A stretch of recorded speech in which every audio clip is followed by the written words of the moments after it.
Welcome to Gospel Truth with Andrew Wommack, a teaching ministry that focuses on God's unconditional love and grace.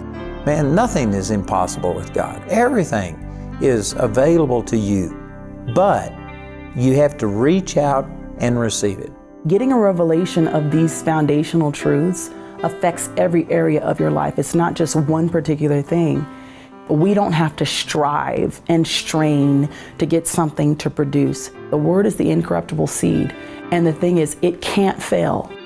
And now, here's Andrew. Welcome to our Friday's broadcast of the Gospel Truth.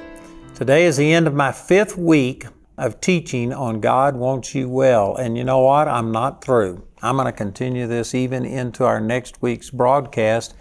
But I've got a lot of material. I'm not going to take time to advertise all of it. But this book on God Wants You Well, I've seen thousands of people healed through this. I've got the whole thing condensed into this little pamphlet that just summarizes it and lists scripture. And we've got a lot of other things. One of the things that we have are these healing journeys where we give testimonies of people who have taken these truths and have put them to action. And we've seen miracles of healing. Today, I want to share with you a testimony of James and Timothy McDermott. And they're 2 boys that were over in England, and their mother and father, Christopher and Deborah, came to me. And anyway, it's a long story. You'll see it in this thing. But it wasn't my great faith. I prayed a little 10-second prayer over them. But Deborah McDermott grabbed hold of the truth. She's illustrating all of these things I've been teaching, that she had to stand against the unbelief. The healthcare system in England wanted her to make friends with autism. And she says, no, I'm not making friends with the very thing that's trying to kill her kids. And she believed, and praise God, Timothy and James McDermott have been healed of autism, Asperger's syndrome, and it's just awesome. This will bless you. And remember that you can get not only this testimony, but over 40 miraculous testimonies, a lot of things. At the end of our program, our announcer will come on and give you that information, how you can receive this. But I promise you that this will bless you. It's just a tremendous praise the Lord about how He can intervene in a situation. So watch this testimony of the healing of the McDermott boys.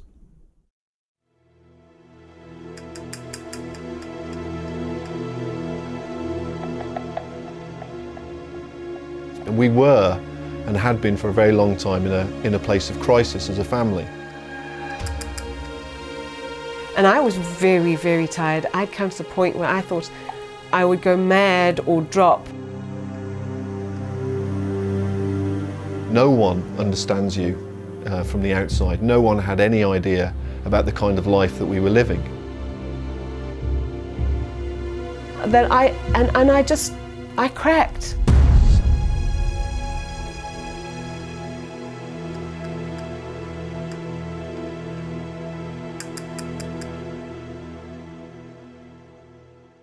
Pretty much since Tim had been born, had lived not a normal life. He didn't sleep properly for about 5-6 years. He was an inconsolable baby. He would scream and scream as though he was in pain, but the doctors couldn't find anything wrong with him. When he did go to sleep, we were absolutely terrified he was going to wake up. We couldn't leave him, we couldn't go anywhere, we couldn't be apart from him. So for many, many years, that's the way that we lived. It was very, very tough on us, our relationship, because we didn't have any time for ourselves. For a long time, there was not a lot of intimacy, there was not a lot of emotional connection because of the crisis that we were in as a family.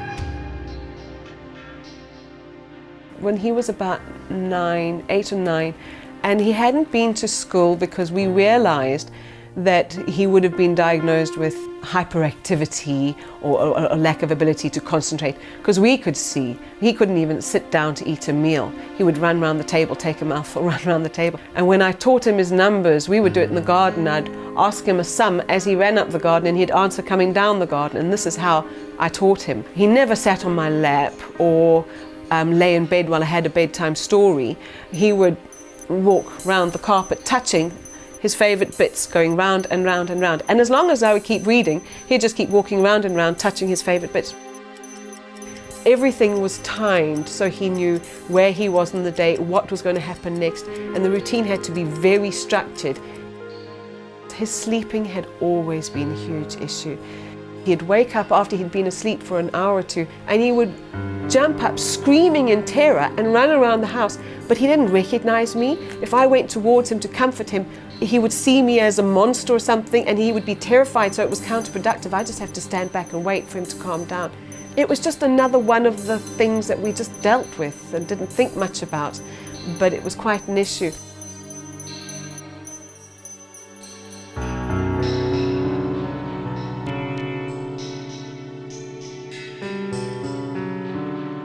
When we had James, many people have said to us, "You'll surely not get another child who sleeps as badly as Timmy did." I noticed one or two strange things when he got to be 18 months, and then he started spinning round and round, moving his head round, and when I changed his nappy, he'd flap, flap, flap, flap. And then instead of pushing the cars, we had Action Man cars, big ones, he'd turn them upside down and spin the wheels for ages. So there were a few little odd things, but not enough to really, I would just facilitate his peculiarities and thought it was okay. But when he stopped talking and he stopped communicating, and then he stopped liking people look at him, and he became distressed with light, and then he stopped eating foods, and if there was even the smallest lump in his morning porridge, he'd gag and vomit it up. Then we had a speech and language therapist come in to assess Timothy. And there were two of them, and they were chatting to Tim, trying to put him at ease and stuff, and then chatting to me to report back what they had found.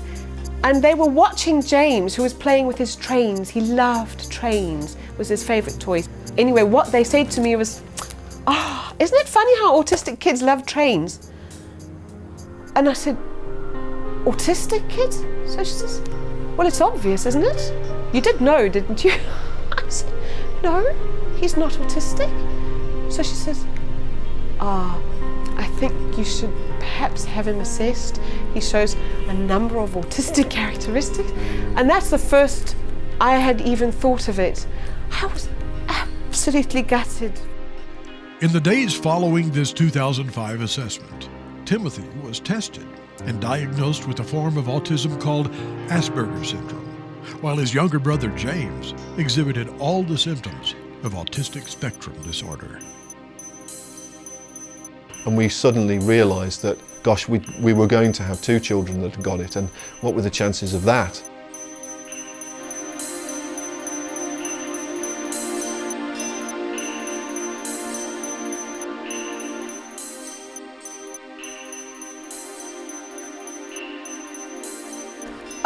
I did know that I was really struggling. I wasn't living a normal life myself. I'd lost touch with who I was. I just functioned 24 hours a day as caring for these boys.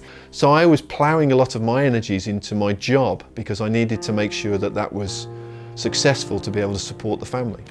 That meant travelling a lot. And I thought if anyone found out my state of mental health, they'd take the children away. I was absolutely terrified of them taking the children away. But I was also terrified that I couldn't go on.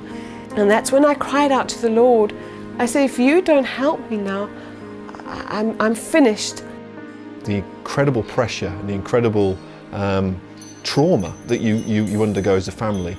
You have to watch your children, the things you love most in the world, battling not just with the curse that they've got, but also being rational enough to know that they've got it.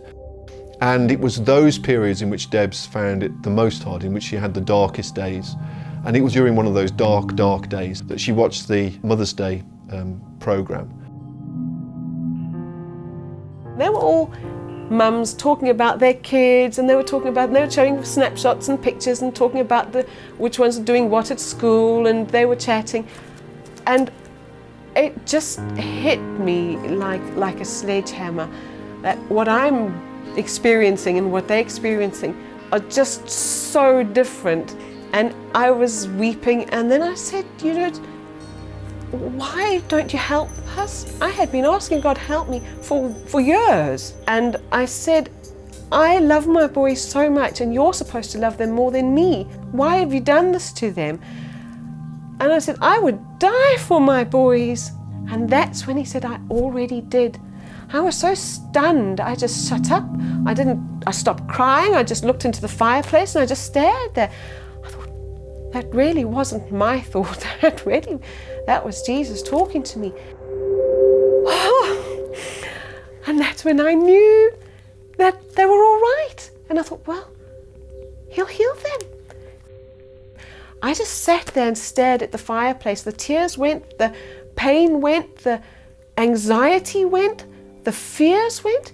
Everything that had worried me over the past number of years, it was like a huge load was just cut away, and I was free and I felt light, and I just sat and stared into that fireplace.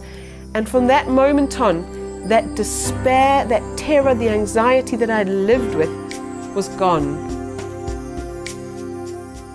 When Timothy went to the school that was funded by the state, it was a really huge thing for us, but we felt that he was actually quite capable of doing it. And as he progressed and as they increased the number of hours he went, he was up for it. And I believe that the healing just took place gradually as and when his world opened up and became wide and he needed to cope with more and more things. It's almost as if he was covered in scales. He was covered in the scales of autism, and over time those scales have been peeled away. And I was saying, Lord, please send me someone to help me. I know you're healing my boys, but I don't know what to do. And that was where we were at when my mum phoned and said, watch Andrew Wommack. He's got some healing testimonies and you've got to watch it. And we all watched it together, and it was just extraordinary. And even that, you sit and watch it and you think, well, is it really true?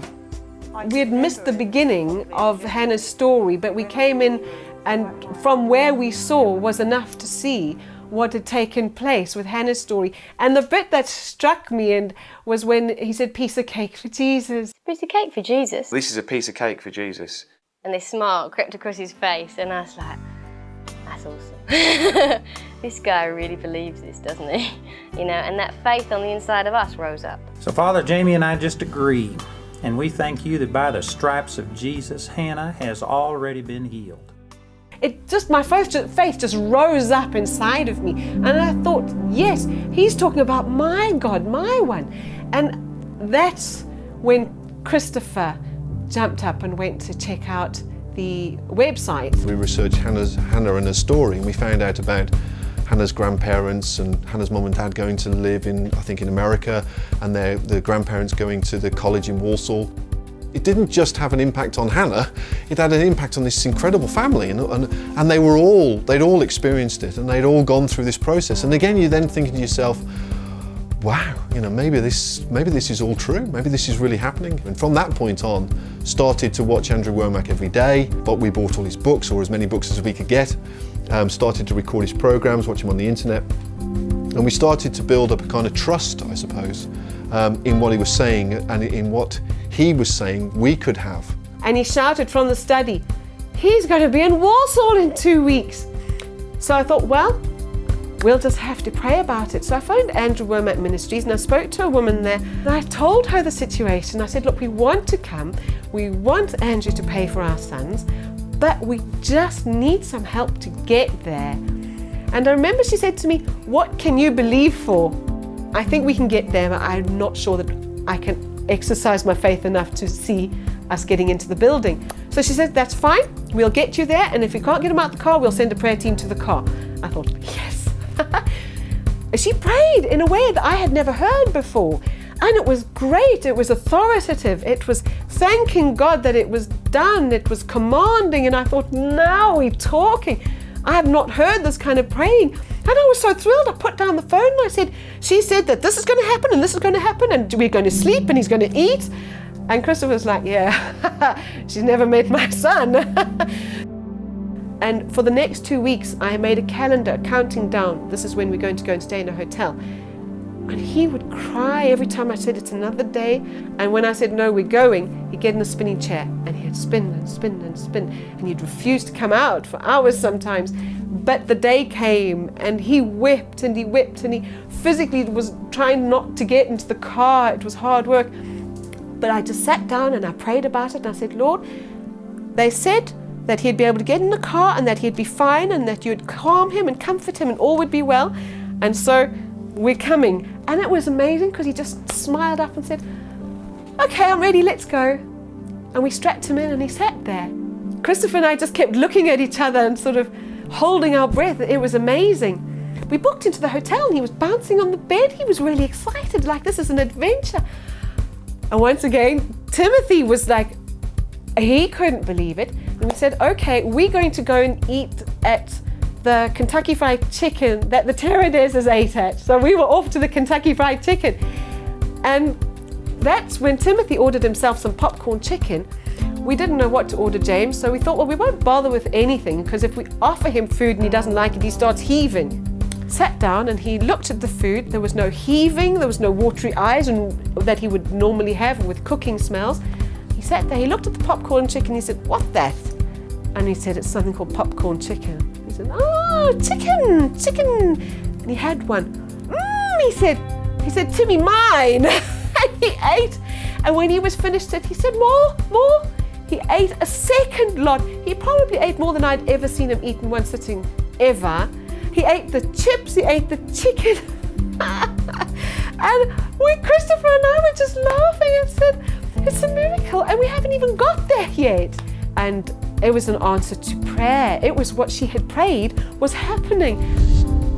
And so then we got to the meeting and he was absolutely fine to come out the car. We sat in the coffee shop. It was tea time and there was this long queue of people. They wanted Andrew to sign books or pray for them and what have you. I called Christopher and he got James and all four of us stood in that queue. And I was moving slowly along and there were about 5 people in front of us when Andrew said, right, it's time to get back, tea break's over. Will everyone please go and sit down? I was like, no. And I started crying. It was like the taps just opened. I thought, no, I'm not going home now. I'm not, I can't go home now. I said, oh Lord, help me. I'm not going home without this man praying for my sons. And then that was when Paul Flanagan saw us and he grabbed us and he shoved us in front of Andrew and said, Andrew, just one more. And he said, right, okay, one more. And we told him the situation and he said a prayer, something along the lines. It was literally as quick as this. He rebuked autism and he commanded healing.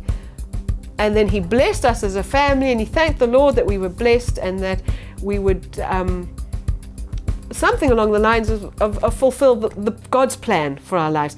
And then he said to Christopher and I, and this was so huge, he said to Christopher and I, you are now the parents of normal, healthy children. And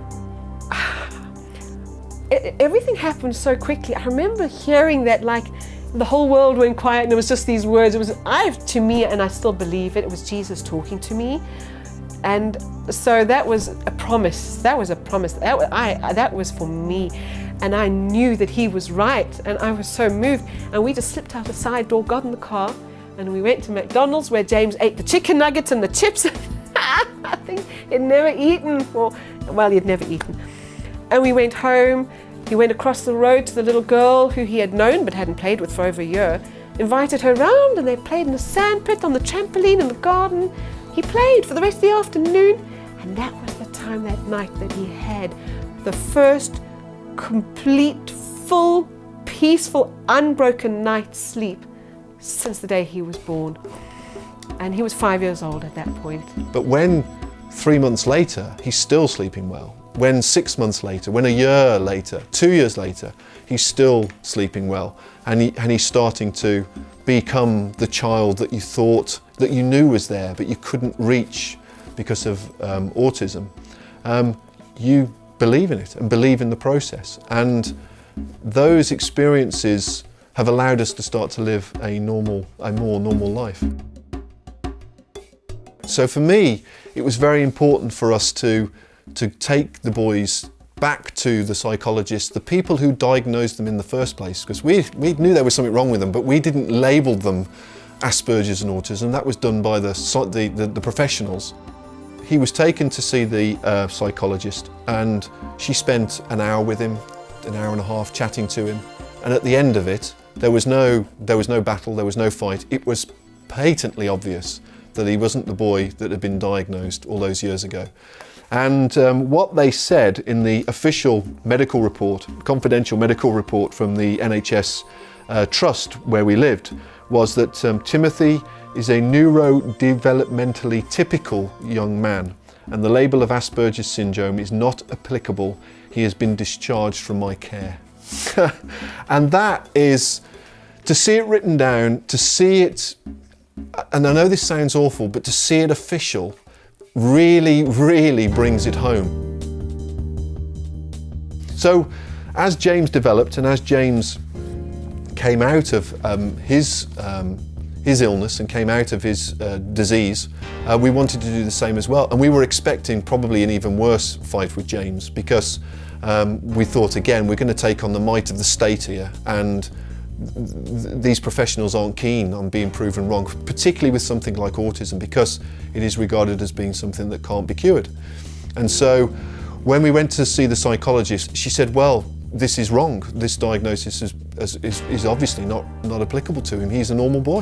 He's perfectly capable of dealing and being what you would regard as normal. So she wrote in her official confidential psychology report that we only had last week, as a result of our discussions and my interactions and observations with James during our appointment, it is clear there has been significant progress over time in all areas associated with the triad of impairment with autism.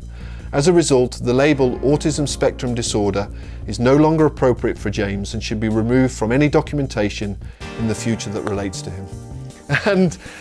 And you just, you know, you can't, when I read that, I just want to start crying, really, because it's not just what we've experienced, and it's not just that we know it, but because this is now official, it means that forever and ever. So when we've gone, when the boys are men, when they're old and they're grey, they will not have this with them. They will not have carried this burden that they've had to carry in their young lives. They are free of it, and the authorities, if you like, have recognised that as well, and they won't be persecuted or hindered in any way for what has happened when they were children. And I suppose for us, well, for me certainly, that's the best thing that we could do for them. The best thing that we can do for both boys is to give them a future that we didn't think that they were going to have. And this gives us that future.